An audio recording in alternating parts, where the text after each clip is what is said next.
Corona टीकाकरण पर केंद्रीय मंत्रिमंडल का महत्वपूर्ण फैसला। देश में 1 अप्रैल से 45 साल से ऊपर के सभी लोग लगवा सकेंगे कोविड-19 वैक्सीन।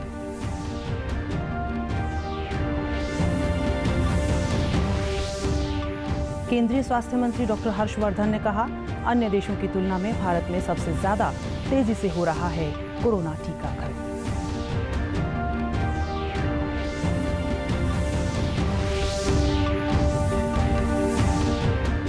शहीदी दिवस पर निफा ने देश भर में लगाए रक्तदान शिविर। करनाल में हुए मुख्य आयोजन में राष्ट्रपति और मुख्यमंत्री वीडियो कॉन्फ्रेंसिंग से हुए शामिल।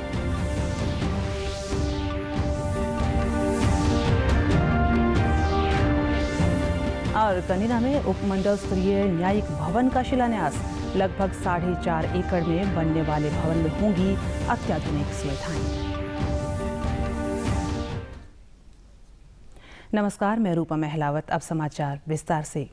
प्रधानमंत्री नरेंद्र मोदी की अध्यक्षता में आज केंद्रीय कैबिनेट की बैठक हुई। देश में जारी कोरोना टीकाकरण को लेकर कैबिनेट बैठक में कई महत्वपूर्ण निर्णय लिए गए। केंद्रीय मंत्री प्रकाश जावड़ेकर ने बताया कि आगामी 1 अप्रैल से देश भर में 45 साल से ऊपर के सभी लोग कोरोना का टीका लगवा सकते हैं। कि जो भी 45 के ऊपर है, सब लोग अपना नाम रजिस्टर करें और अपॉइंटमेंट लेकर वो टीका लगाए।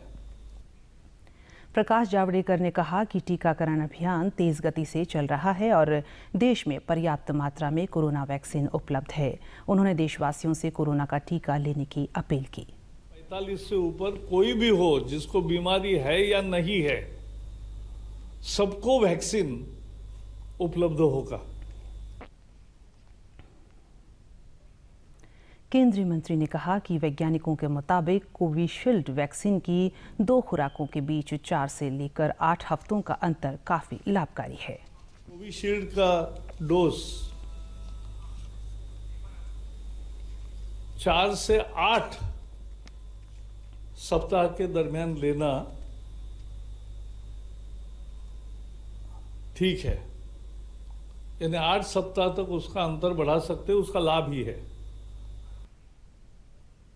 केंद्रीय स्वास्थ्य मंत्री डॉक्टर हर्षवर्धन ने कहा है कि कोरोना महामारी से बचाव के लिए भारत में सबसे तेज गति से टीकाकरण किया जा रहा है। बाकी देशों में जितनी वैक्सीन रोजाना मिलकर लगाई जा रही है, उसकी 30 से 40% तक वैक्सीन रोजाना सिर्फ भारत में लगाई जा रही है। आज सुबह तक सर 4 करोड़ और 85 लाख लगभग लोग जो है भारत में वैक्सीन की डोज ले चुके हैं, यानी इतनी डोजेज। और कल में सर, कल लास्ट 24 आवर्स में 32,53,095 यानी 53,095 लोगों ने कल में सर वैक्सीनेशन लिया। और हमने अभी कल का में जो सारे वर्ल्ड में यानी कि जितनी वैक्सीन उस पर्टिकुलर डे में लगती है, उसका 30-40% उस पर्टिकुलर डे पर जो है भारत में लग रहा होता है। तो इसलिए इसमें सर कोई मेरा ख्याल से, और जहाँ तक आपने वैक्सीन हेजिटेंसी के बारे में कहा, उसके बारे में बहुत सारा कैंपेन चलाने के बाद ही जो है ये स्थिति आई है कि आज जो है ये आप देखिए कि जो सर 7 लाख और 84,612 सेशंस हो चुके हैं। हमारे 60 साल से ऊपर के भी 2,02,31,137 लोग सर इतनी शॉर्ट समय के अंदर जो है ये प्रक्रिया 1 मार्च को शुरू हुई थी। 2 करोड़ से ज़्यादा हमारे 60 साल से ऊपर के लोग ऑलरेडी वैक्सीन ले चुके हैं। शहीदी दिवस के अवसर पर आज प्रधानमंत्री नरेंद्र मोदी ने ट्वीट के माध्यम से भगत सिंह, सुखदेव और राजगुरु को याद किया। उन्होंने लिखा कि आज़ादी के क्रांति दूत अमर शहीद वीर भगत सिंह, सुखदेव और राजगुरु को शहीदी दिवस पर शत-शत नमन। माँ भारती के इन महान सपूतों का बलिदान देश की हर पीढ़ी के लिए प्रेरणा स्रोत बना रहेगा। जय हिंद। शहीदी दिवस पर प्रधानमंत्री ने एक वीडियो भी साझा किया। जलियांवाला बाग में निर्दोष लोगों का कत्लेआम किया।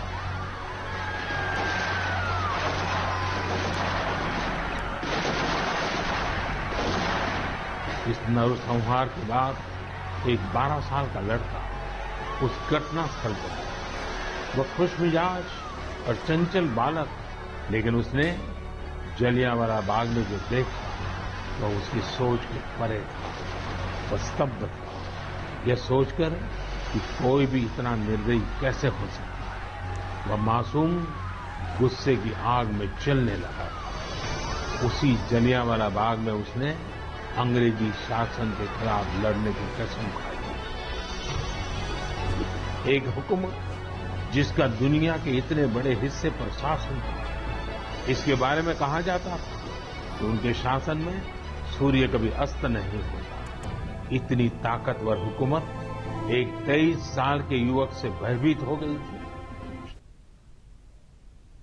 शहीदी दिवस पर देश भर में 1600 रक्तदान शिविरों के माध्यम से लोगों ने करीब 1.5 लाख यूनिट रक्त देकर शहीदों को श्रद्धांजलि दी। देश और विदेश में एक साथ लगाए गए रक्तदान शिविरों का मुख्य आयोजन करनाल में हुआ। निफा के इस संवेदना अभियान के मुख्य सूत्रधार प्रीतपाल सिंह पन्नू ने बताया कि राष्ट्रपति रामनाथ कोविंद ने वीडियो कॉन्फ्रेंसिंग से रक्तदान शिविरों का उद्घाटन किया। मुख्यमंत्री मनोहर लाल ने भी वीडियो कॉन्फ्रेंसिंग से रक्तदान का संदेश दिया। मुझे खुशी है कि पूरा देश शहीदों के साथ इतना जुड़ा हुआ है, उनके सपनों के साथ इतना जुड़ा हुआ है कि आज 1600 से ज़्यादा कैंप पूरे देश में हो रहे हैं और लगभग 1.25 लाख से 1.5 लाख के बीच जो है वो यूनिट ब्लड जो है इकट्ठा होने जा रहा है। कोरोना के समय में जब पूरे देश में रक्त की कमी चल रही है, ऐसे में शहीदों के नाम पर जो आज का रक्तदान है, गिनीज वर्ल्ड रिकॉर्ड एक छोटी सी चीज़ है, वो महत्वपूर्ण नहीं है। महत्वपूर्ण ये है कि शहीदों की याद में देश भक्त इतनी बड़ी संख्या में आगे आ रहे हैं। जिस ढंग से पूरे देश में और देश से बाहर भी रक्तदान शिविर आयोजित किए और 1 लाख या उससे भी अधिक संख्या में जो रक्त एकत्रित करके समर्पित किया जा रहा है थैलेसीमिया पीड़ित बच्चों के लिए, वो अपने आप में एक ऐतिहासिक कार्य है। शहीद भगत सिंह के भतीजे अभय संधू, शहीद सुखदेव के पोते अनुज थापर भी आयोजन में पहुंचे, जबकि शहीद राजगुरु के भतीजे सत्यशील राजगुरु कार्यक्रम से लाइव जुड़े। शिविर में लोगों को प्लाज्मा दान, नेत्रदान व देहदान के प्रति भी जागरूक किया गया। साथ ही जिला स्वास्थ्य विभाग के साथ मिलकर कोरोना वैक्सीन लगाने का भी प्रबंध किया गया। इस अवसर पर एक चित्र प्रदर्शनी भी लगाई गई। 90वां उन्हां दा शहीदी दिवस है ते ਅੱਜ ਸਾਰੇ ਦੇਸ਼ ਭਰ ਦੇ ਵਿੱਚ ਉਹਨਾਂ ਨੂੰ ਯਾਦ ਕੀਤਾ ਜਾ ਰਿਹਾ ਹੈ, ਸ਼ਰਧਾਂਜਲੀਆਂ ਦਿੱਤੀਆਂ ਜਾ ਰਹੀਆਂ ਨੇ। ਲੋਕਾਂ ਦੇ ਵਿੱਚ ਬਹੁਤ ਉਤਸ਼ਾਹ ਹੈ, ਖਾਸ ਤੌਰ ਤੇ ਨੌਜਵਾਨਾਂ ਦੇ ਵਿੱਚ। ਹਰ ਕੋਈ ਆਪਣੇ ਢੰਗ ਦੇ ਨਾਲ ਉਹਨਾਂ ਨੂੰ ਸ਼ਰਧਾਂਜਲੀ ਦੇ ਰਿਹਾ ਹੈ। तो आज हम उनकी याद में यहाँ पे रक्तदान करने आए हैं। 90,000 तक का मात्रा लेके हमने चला था और अब हम करीबन 1.5 लाख ब्लड के उसमें पहुँच चुके हैं। तो ये हमारे देश के लिए काफ़ी बड़ी ऊंचाई का माध्यम है। कैथल के उपायुक्त सुजान सिंह ने कहा कि कोरोना के बढ़ते प्रसार को रोकने के लिए आमजन को मास्क, सैनिटाइजर, सामाजिक दूरी, साफ सफाई आदि जरूरी हिदायतों का पालन करना चाहिए। उन्होंने बताया कि जिले में मास्क नहीं लगाने वाले व्यक्तियों के चालान किए जाएंगे, जिसके लिए टीमों का गठन कर दिया गया है। उपायुक्त ने एक निजी अस्पताल में टीकाकरण व्यवस्था का भी निरीक्षण किया और टीका लगवाने वालों को फूल भेंट कर उनका हौसला बढ़ाया। इसमें 9 प्राइवेट हैं और जो बाकी हैं PHC CHCs हैं हमारी, और जो प्राइवेट हॉस्पिटल्स हैं जो एमपैनल्ड हैं आयुष्मान में, उनको ऑथराइज किया हुआ वैक्सीनेशन के लिए यह है कि लोग मास्क पहने, सामाजिक दूरी बनाएं, क्योंकि अब मार्च और अप्रैल में बहुत से आपके धार्मिक फंक्शंस भी आने वाले हैं।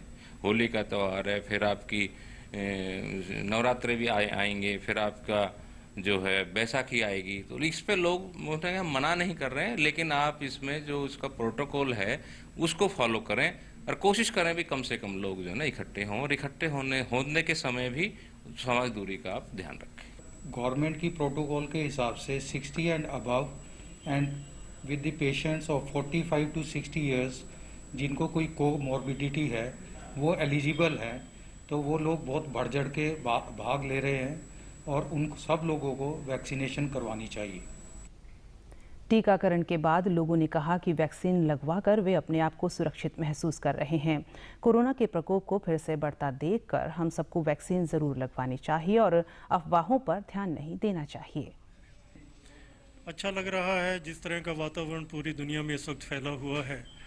कोरोना से बचाव खुद भी करना और औरों का भी करना, मैं समझता हूँ कि ये हमारा व्यक्तिगत धर्म बनता है। कोरोना वैक्सीन जो आई है देश में ये सबसे सेफ दवाई है और इसका आज मैंने लगवाई है और 1-2 दिन में सारे परिवार को ये वैक्सीनेशन करवाएंगे।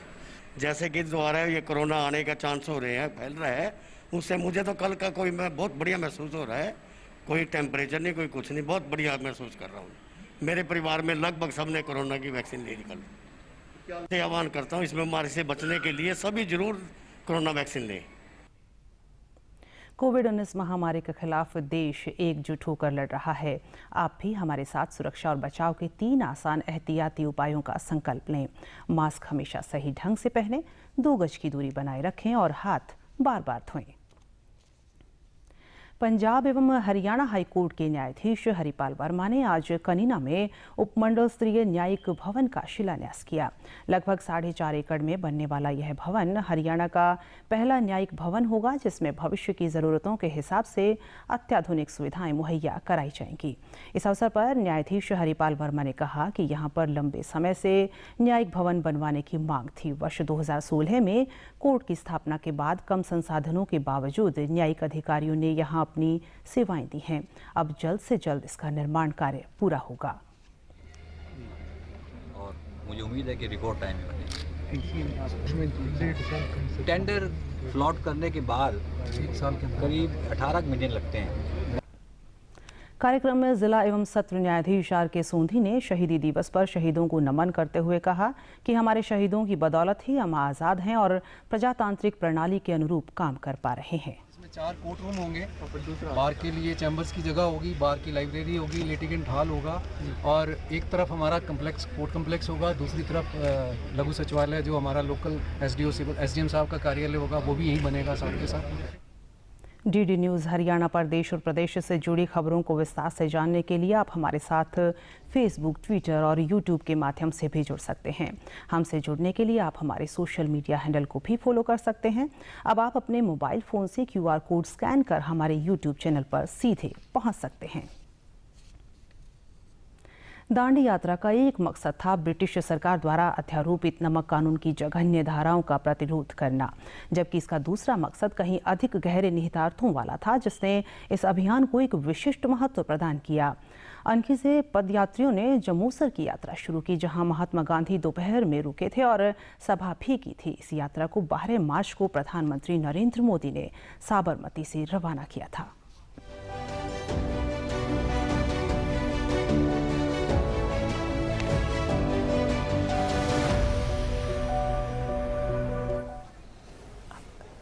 बाईस मार्च 1930 अनकी की सुबह महात्मा गांधी जम्बूसर के लिए निकले। करीब 6 किलोमीटर की यात्रा के बाद गांधी जम्बूसर पहुंचे, जहां स्थानीय सत्याग्रही शिवशंकर शुक्ला और धुला भाई ने गांधी जी का जोरदार स्वागत किया। जम्बूसर में बापू को सुनने के लिए काफी संख्या में स्थानीय निवासी जुट आए। गांधी यहां दोपहर तक ठहरे, सभा को संबोधित किया और स्वराज भवन की स्थापना की, जहां आकर पदयात्री ठहरे हैं। गांधी जी यहाँ पर आए थे और इस कमरे में रुके थे, यहाँ पर विश्राम किया। तो ये बहुत ही महत्वपूर्ण घटना यहाँ पर जम्बूसर में घटी थी। धुड़ाभाई थे, बाकी सब बहुत सारे स्वतंत्र सेनानी थे, यहाँ पर उनसे मिले थे गांधी जी। गांधी के सुझाए मार्ग पर आगे बढ़ते हुए पदयात्री ने भी दोपहर तक जम्बूसर की यात्रा पूरी की। काफी संख्या में महिलाएं, बच्चे गुलाब के फूल पदयात्रियों के हाथों में थमाकर उनका स्वागत कर रहे थे। पदयात्रियों के हौसले भी बुलंद थे, जो गांधी के चरण रज को माथे पर लगाकर जम्बूसर तक पहुंचे हैं। काम छोड़ के दौड़ के रोड के किनारे आ जाते हैं, भारत माता की जय बोलते हैं, वंदे मातरम बोलते हैं। तब जाके हमें लगता है कि प्रधानमंत्री ने जो 12 मार्च को आह्वान किया कि ये अभियान, ये उत्सव जन जन का उत्सव बने, हर मन का उत्सव बने, वो अब हमें जाके सार्थक लग रहा है। आमोद पहुंचने से पहले ही काफी संख्या में लड़कियां, महिलाएं, बच्चे माथे पर कलश उठाए दिल में ढेर सारी खुशियां लिए फूलों की बारिश कर रही हैं। राज्य के श्रम मंत्री दिलीप ठाकुर पदयात्रियों के स्वागत में जुटे हैं। अपने दिल में जोश लिए पदयात्री आमोद के प्रांगण तक पहुंचे हैं, जहां महात्मा गांधी ने रात्रि विश्राम किया था। और अंत में इस बुलेटिन के मुख्य समाचार एक बार फिर। कोरोना टीकाकरण पर केंद्रीय मंत्रिमंडल का महत्वपूर्ण फैसला। देश में 1 अप्रैल से 45 साल से ऊपर के सभी लोग लगवा सकेंगे कोविड-19 वैक्सीन।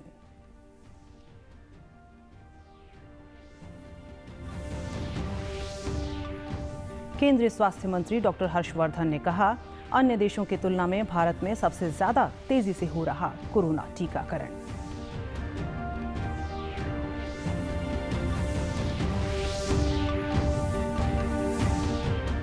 शहीदी दिवस पर निफा ने देश भर में लगाए रक्तदान शिविर। करनाल में हुए मुख्य आयोजन में राष्ट्रपति और मुख्यमंत्री वीडियो कॉन्फ्रेंसिंग से हुए शामिल।